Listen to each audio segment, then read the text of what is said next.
Hi, welcome to try catch. पिछली video में हमने बात करी थी वेरिएबल्स के बारे में, डेटा टाइप्स के बारे में और लिटरल्स के बारे में। तो गाइज इस वीडियो में हम आगे बात करेंगे कमेंट्स क्या होते हैं सी शार्प में, टाइप कास्टिंग कैसे होती है डेटा टाइप्स की, और कॉन्स्टेंट्स क्या होते हैं। और अगर आपको C sharp dot net detail में सीखनी है तो इस चैनल को सब्सक्राइब कर लें, बेल आइकन दबा लें ताकि लेटेस्ट वीडियो के अपडेट आपके पास आते रहें। तो चलिए शुरू करते हैं। तो गाइज चलिए स्टार्ट करते हैं। सबसे पहले अपना विजुअल स्टूडियो स्टार्ट करते हैं और अपना पुराना वाला ही प्रोजेक्ट हम ओपन करते हैं जो हमने बनाया था पिछली वीडियो में। तो गाइस हमने पिछली वीडियो में डेटा टाइप के बारे में बात करी थी और वेरिएबल के बारे में बात करी थी। आज हम बात कर रहे हैं कमेंट्स के, टाइप कास्टिंग के बारे में, और हम बात करेंगे कॉन्स्टेंट्स के बारे में। तो सबसे पहले देखते हैं, इसको मैं हटा देता हूँ, अपना कोड एडिटर खाली कर देते हैं। तो सबसे पहले हम कमेंट्स देखते हैं। तो गाइज कमेंट्स क्या होते हैं, जैसे आप कोई कोड नहीं लिखना चाहते हैं, कोई इंस्ट्रक्शन नहीं देना चाहते हैं कंपाइलर को कंपाइल करने के लिए, जस्ट आप वहाँ पे एक नोटेशन देना चाहते हैं, या मान लीजिए आप एक प्रोग्राम लिख रहे हैं तो उस प्रोग्राम में आप बताना चाहते हैं कि ये लाइन मैंने पर्टिकुलरली किस चीज़ के लिए लिखी है, ताकि कोई और अगर आपका कोड पढ़े तो उसको वो पर्टिकुलरली समझ में आ जाए देख के, और वो लाइन पढ़ के कि ये किस चीज़ के लिए यूज़ किया गया। उसके लिए हम कमेंट्स करते हैं, कमेंट लिखते हैं बेसिकली। तो मान लीजिए अगर मैं कुछ भी यहाँ लिखता हूँ तो कंपाइलर इसको समझेगा कि एक इंस्ट्रक्शन है और अकॉर्डिंग टू द सिंटेक्स ये करेक्ट नहीं है, तो इसको कंपाइलर एरर शो करेगा, राइट। तो अगर मान लीजिए मेरे को लिखना है, यहाँ पे मैं कोई यहाँ पे लिख देता हूँ int num इक्वल्स टू 1 2 3, और मैं किसी को बताना चाहता हूँ कि ये मैंने एक वेरिएबल डिक्लेयर किया है जो कि और असाइन किया उसकी वैल्यू जो मैं आगे यूज़ करूँगा। तो मैं यहाँ पे ऐसे नहीं लिख सकता दिस इज़ अ वेरिएबल। मुझे बताना है किसी को, कोई मेरा कोड अगर बढ़े आगे चल के पढ़ेगा तो मेरे को उसको समझ में आनी चाहिए। तो इसको मैं यहाँ पे ऐसे जस्ट लिख नहीं सकता। तो उसके लिए हमारे पास विजुअल स्टूडियो के अंदर सी शार्प में कमेंट्स होते हैं। तो कमेंट्स के लिए हमें क्या करना होता है, आप 2 स्लैश आपको लगाने होते हैं इस तरीके से, और उसके आगे आप जो भी लिखेंगे, this is a variable declared. तो अब कंपाइलर इसको एज अ कमेंट रीड करेगा और उसको पता है, जैसे ही आपने ये ऐड कर दिया अब उसको पता है कि ये लाइन इंस्ट्रक्शन नहीं है और इसे एग्जीक्यूट नहीं करना, राइट। तो ये कमेंट होते हैं, बहुत यूज़फुल होते हैं। ये हमें आगे बड़े बड़े प्रोग्राम जब हमें बना रहे होते हैं तो हमें यूज़ करने होते हैं कि हम अपनी प्रोग्राम की रीडेबिलिटी बढ़ा सकें, ताकि अगर कोई बड़ा प्रोग्राम है और कोई मेथड आपने लिखा है तो किसी को आप दे रहे हैं तो उसको समझ में आ जाए। अब हम बात करते हैं कॉन्स्टेंट्स के बारे में। तो गाइस कॉन्स्टेंट्स क्या होते हैं, जैसे आपने ये देखा कि आपने एक डेटा टाइप, आपने एक वेरिएबल डिक्लेयर किया विद अ डेटा टाइप और उसकी एक वैल्यू असाइन करी। तो इसको करने के बाद मैं ये कहता हूँ कि स्टोरेज में इसकी एक वैल्यू फिक्स हो गई, चली गई 1 2 3, लेकिन मैं आगे कहीं पे भी, मान लीजिए मैं आगे किसी कोड में किसी लाइन पे मैं चाहता हूँ कि ये जो नम की वैल्यू है ये चेंज हो जाए, तो मैं इसको चेंज कर सकता हूँ कभी भी थ्रू आउट द कोड। अगर मेरा स्कोप के अंदर वो नम मेरे को मिलता है तो मैं इसकी वैल्यू को चेंज कर सकता हूँ। तो लेट से मैं कर सकता हूँ नम इक्वल्स टू, मान लीजिए मैंने 3-4 लाइनें और लिख दी, this is 1 line, this is 2 line, this is 3 line, 3 instructions और लिख दी। और 3 इंस्ट्रक्शंस के बाद मैं कहता हूँ कि मेरी नम की वैल्यू अब हो जानी चाहिए 4 5 6। तो अब क्या है, ये हो जाएगी, नम की वैल्यू चेंज हो गई 4 5 6, यानी उसी लोकेशन पे उस स्टोरेज के अंदर जो मैंने वेरिएबल बनाया था इंट टाइप का, उसके अंदर पहले 1 2 3 था और 3 इंस्ट्रक्शन के बाद मैंने उसकी वैल्यू चेंज करके अब उसी स्टोरेज पे बता दिया कि 4 5 6 आप यूज़ कर लो। अब आते हैं हमारे पास कॉन्स्टेंट्स। कॉन्स्टेंट्स भी हम ऐसे ही डिफाइन करते हैं, वो भी एक वैल्यू को स्टोर करते हैं, बट एक वो कांस्टेंट वैल्यू को स्टोर करते हैं। अभी मतलब समझाता हूँ मैं उसका। अब ये आप देखते हैं, हम एक कांस्टेंट डिक्लेयर करते हैं, तो कांस्टेंट को डिक्लेयर करने के लिए आपको कीवर्ड की ज़रूरत होती है कॉन्स्ट। जैसे ही आप कॉन्स्ट लिखेंगे और उसके बाद आपको बताना होता है किस टाइप का आप कांस्टेंट बनाने जा रहे हैं मेमोरी के अंदर। तो जैसे कॉन्स्ट डबल और पाई नाम दिया कांस्टेंट का इक्वल्स टू 3.14। अब मैंने कहा कि मैंने एक कांस्टेंट डिक्लेयर कर दिया, जस्ट लाइक मैंने एक डेटा टाइप के साथ एक वेरिएबल डिक्लेयर किया था। These are the similar thing but different ऐसे है कि आप किसी वेरिएबल की वैल्यू को थ्रू आउट द कोड कहीं पे भी स्कोप के अंदर चेंज कर सकते हैं, जैसे हमने ये चेंज कर दी वैल्यू। लेकिन अगर आपने कांस्टेंट को डिफाइन कर दिया तो आप उसकी वैल्यू को चेंज नहीं कर सकते लेटर ऑन। तो मैं कहता हूँ पी आई इक्वल्स टू, अगर मैं कहता हूँ 7.6, तो अब मेरे को कंपाइलर बताएगा एरर। वो बताएगा left hand side of assignment must be a variable property और इंडेक्सर। मतलब आपकी ये प्रॉपर्टी असाइन नहीं हो सकती क्योंकि एक वेरिएबल नहीं है, एक कांस्टेंट है बेसिकली। तो कांस्टेंट का यूज़ हम क्यों करते हैं? कांस्टेंट्स का हम यूज़ करते हैं जब हमें किसी एक वेरिएबल की कोई एक फिक्स्ड वैल्यू चाहिए होती है थ्रू आउट द प्रोग्राम या थ्रू आउट आवर सॉफ्टवेयर। जैसे हम कहते हैं कि पाई की एक वैल्यू है 3.14 और ये कांस्टेंट वैल्यू है, ये कभी चेंज नहीं होती है, राइट? तो हमें कहीं पे भी फॉर्मूले में पाई की वैल्यू को यूज़ करना होगा तो हम इस वेरिएबल को यूज़ कर लेंगे और हम कांस्टेंट बना के करेंगे ताकि गलती से कोई इसकी वैल्यू को किसी और जगह पे चेंज ना कर दे। इसलिए हम इसको कांस्टेंट बनाते ही सिक्योर कर देंगे कि ये कांस्टेंट है और ये कहीं चेंज नहीं हो सकता है, राइट? तो गाइज ये होता है कांस्टेंट। अब हम बात करते हैं टाइप कास्टिंग। आपका प्रोग्रामिंग लैंग्वेज में C# में एक टाइप की वैल्यू को, अगर एक वेरिएबल में आपने एक टाइप की वैल्यू को डाला हुआ है और दूसरा वेरिएबल दूसरे डेटा टाइप का है, तो उसके अंदर जब आप पुराने वाले वेरिएबल के डेटा टाइप की वैल्यू को डालते हैं तो उन दोनों में टाइप कास्टिंग होती है, राइट? C# आपकी टाइप कास्टिंग करके देती है। उसे बोलते हैं, जो ऑटोमेटिकली होती है उसे बोलते हैं हम इम्प्लिसिट टाइप कास्टिंग। यानी आपको कुछ करने की ज़रूरत नहीं है, लैंग्वेज खुद उसको आपको करके दे रही है। तो एग्जांपल देखते हैं। int, मैंने कहा int num equals to 1, right? अब मैं कहता हूँ, मैं एक दूसरा डेटा टाइप का वेरिएबल बनाता हूँ बाइट num2 इक्वल्स टू, और मैं इसमें वैल्यू डाल देता हूँ num की, राइट? तो इसने मेरे को क्या बोला? इसने दिया मेरे को कि आप बाइट के अंदर can not implicitly convert type int to bite.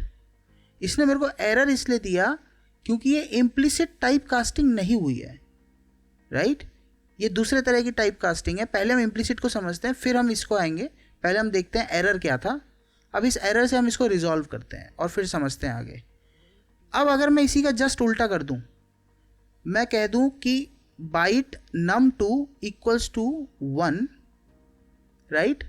और इसको यहाँ से हटा के मैं नीचे लिख दूं int num equals to num2। अब मेरे पास कोई एरर नहीं है। ऐसा क्यों? ये तो बाइट डेटा टाइप का है और ये इंटीजर डेटा टाइप का है।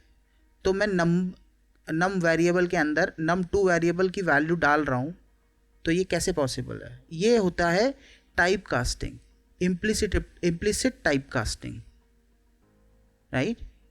तो अब ये कैसे हुआ है? तो हम अपना पीछे पुराने लॉजिक पे आते हैं एक बार। तो हमारी बाइट की रेंज क्या थी? बाइट की रेंज थी 0 to 255, राइट? और हमारी इंट की रेंज कितनी थी? हमारी इंट की रेंज थी आपकी 2 बिलियन से -2 बिलियन से आपका +2 बिलियन तक, राइट? 2 + 2 बिलियन तक, करेक्ट? तो अब अगर मैं किसी बाइट वेरिएबल के वैल्यू को किसी इंट वेरिएबल के वैल्यू में डालूंगा तो वो इम्प्लिसिटली टाइप कास्ट हो जाएगा। क्यों? क्योंकि इंटीजर का जो साइज होता है वो होता है 4 बाइट, राइट, और बाइट का जो साइज होता है वो होता है 1 बाइट। तो इसका मतलब कंपाइलर को ये पता है कि ये छोटी वैल्यू है हमेशा और ये बड़ी वैल्यू है हमेशा, यानी ये जो इंटीजर है ये बड़ा है और ये वाला जो डेटा टाइप है वो छोटा है। यानी इसके अंदर एक बाइट की मेमोरी है, यानी एक बाइट में आप जितना भी लिखेंगे 0 to 255 तक ही लिख सकते हैं सिर्फ, राइट। और इंट है आपका 4 बाइट का, इसके अंदर आप -2 बिलियन से 2 बिलियन तक के डेटा को डाल सकते हैं। तो इसका मतलब जब मैं num2 को num में डालूंगा तो कंपाइलर को कोई प्रॉब्लम नहीं होगी और वो इसको कंपाइल कर देगा और कन्वर्ट कर देगा, राइट। बट अब जैसे ही हमने इसको उल्टा करा था, Ctrl+X, और मैंने इसको कहा था num, Ctrl+Z करते हैं, Ctrl+C, और मैंने कहा num2 इक्वल्स टू num और इंट में वैल्यू डाल दी, राइट। अब अगर आप देखेंगे तो अब हमारे पास आया था एरर। तो अब ये क्या कहना चाह रहा है? ये कह रहा है कि इंट जो 4 बाइट का वेरिएबल बनाया हमने उसकी -2 बिलियन से +2 बिलियन तक की जो रेंज है उसको, उसके अंदर जो वैल्यू है नम, उसको डाल दो आप बाइट नाम के डेटा टाइप के वेरिएबल में जिसकी रेंज कम है और जिसकी मेमोरी भी कम है, राइट। तो आप सिर्फ यहाँ पे 0 to 25 नहीं जा सकते हैं। अगर आप कहते हैं 0 to 255 तक मैं जाऊँगा सिर्फ, तो इट्स फाइन, तब तो ये इसके अंदर ले लेता। लेकिन मैं यहाँ पे बता रहा हूँ कि मैं -2 बिलियन से 2 बिलियन तक जाऊँगा, तो एक्चुअल में कंपाइलर को ये नहीं पता है कि वैल्यू क्या डालोगे, आप कुछ भी डाल सकते हो आप बाद में, ठीक है। तो इसीलिए उसने यहाँ पे आपको दे दिया कि इम्प्लिसिटली, मैं तो नहीं कर सकता इस चीज़ को आपके लिए ऑटोमेटिकली, आप करना चाहते हो तो आप कर लो, तो वो हमें एक ऑप्शन देता है। अब अगर मैं कहता हूँ कि मुझे लेकिन ये वैल्यू चाहिए, उसके लिए मैं क्या कर सकता हूँ, मैं इसकी टाइप कास्टिंग कर सकता हूँ एक्सप्लिसिटली। इसको हम बोलते हैं एक्सप्लिसिट टाइप कास्टिंग। यानी अब मुझे इसको टाइप कास्ट करने के लिए, मुझे इस नम की वैल्यू इस बाइट के num2 के अंदर डालने के लिए मुझे इसके आगे लिखना होगा ब्रैकेट में बाइट। यानी अब मैं स्पेसिफिकली बता रहा हूँ कंपाइलर को कि भैया कोई बात नहीं, मेरा जो नम है इंट डेटा टाइप का है, उसको आप बाइट डेटा टाइप के num2 के अंदर उसकी वैल्यू को डाल दो, करेक्ट। इस केस में अगर मेरे पास वैल्यू नम की 0 to 255 ही रही तो कोई दिक्कत नहीं होगी, तो आपका num2 के अंदर वो वैल्यू दिखेगी।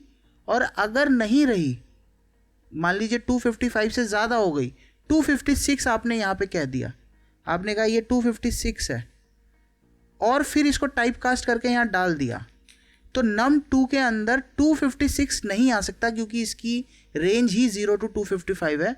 तो ये, इसको कहते हैं हम ओवरफ्लो, ये ओवरफ्लो हो जाएगा और ओवरफ्लो होने के साथ इसकी वैल्यू हो जाएगी 0। अब इसको एक एग्जांपल से देखते हैं।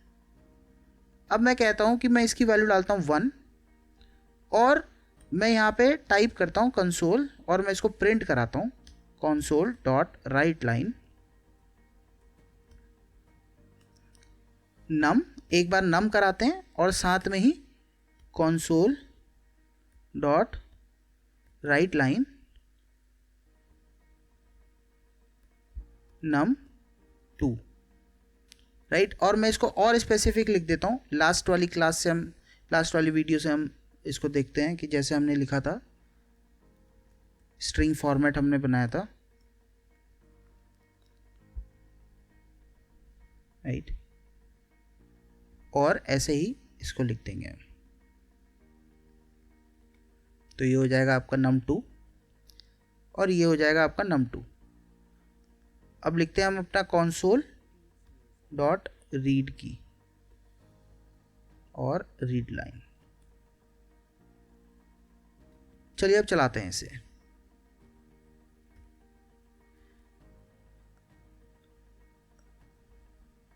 ओके, तो अब आप देखेंगे तो मेरे पास दोनों में क्या वैल्यू आई है। मैंने जो वेरिएबल num के अंदर 1 दिया था वही मैंने वेरिएबल num2 के अंदर डाल दिया एक्सप्लिसिट टाइप कास्ट करके, राइट। तो मेरी वैल्यू तो ठीक हो गई। अब अगर मैं ये टाइप कास्ट हटा दूं इस पे से, या फिर नहीं हटाता हूं, मैं इसको 255 से ज़्यादा कर दूं, 256 कर दूं, तो इसका मतलब अब देखते हैं कि हमारे पास क्या वैल्यूज आती हैं। देखिए जैसे हमने बात करी थी कि num के अंदर तो है 256 और num2 के अंदर अब क्या हो गया 0, लेकिन num तो 256 है, वो 0 क्यों हो गया? इसको कहते हैं हम ओवरफ्लो।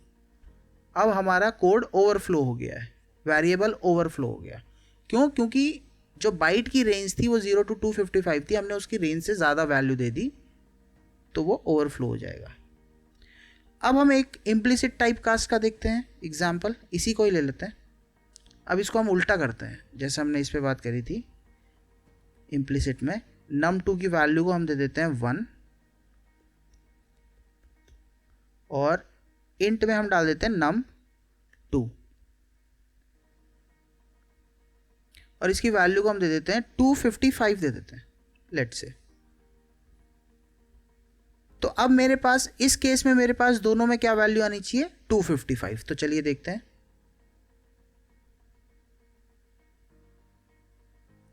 तो मेरे पास num में वैल्यू क्या आ गई 255 और num2 में वैल्यू क्या आ गई 255। और इसको कहते हैं हम इम्प्लिसिट टाइप कास्टिंग, जिसमें हमें इंटरवीन नहीं करना पड़ा, हमें एक्सप्लिसिटली ये नहीं बताना पड़ा कंपाइलर को कि भाई इसकी वैल्यू को आप इसमें कन्वर्ट करके डाल दो। ये ऑटोमेटिकली हुआ है, जो कंपाइलर ने खुद किया है। आप देखेंगे तो बाइट वेरिएबल को हमने उसकी वैल्यू को इंट वेरिएबल में डाल दी, तो ये ऑटोमेटिकली हुआ। अब अगर हम इसकी वैल्यू को बढ़ाते हैं 256 करते हैं, तो ये मेरे को कंपाइलर क्या दे रहा है? Error. 256 can not be converted to a byte. क्यों? क्योंकि ये रेंज का एरर आ गया। तो हम बाइट में कभी 255 से ज़्यादा जा ही नहीं सकते, राइट। तो इसीलिए इसे ये पता है कि मैं बाइट में कभी भी 255 से ज़्यादा नहीं जा सकता, इसीलिए इंट में इसने इम्प्लिसिटली टाइप कास्ट कर लिया, ऑटोमेटिक टाइप कास्ट कर लिया, क्योंकि इसको पता है कि इंट का साइज तो -2 बिलियन से मैक्स 2 बिलियन चला ही जाएगा। लेकिन एक्सप्लिसिट के केस में क्या होता है, कंपाइलर को ये नहीं पता होता है कि आप क्या वैल्यू डाल दोगे, तो इसीलिए वो अब आपको बताता है, आपको कहता है कि मैं तो आपको एरर दूंगा, लेकिन अगर आपको करना है तो आप इसको एक्सप्लिसिटली टाइप कास्ट कर लो और अपना आगे काम कर लो।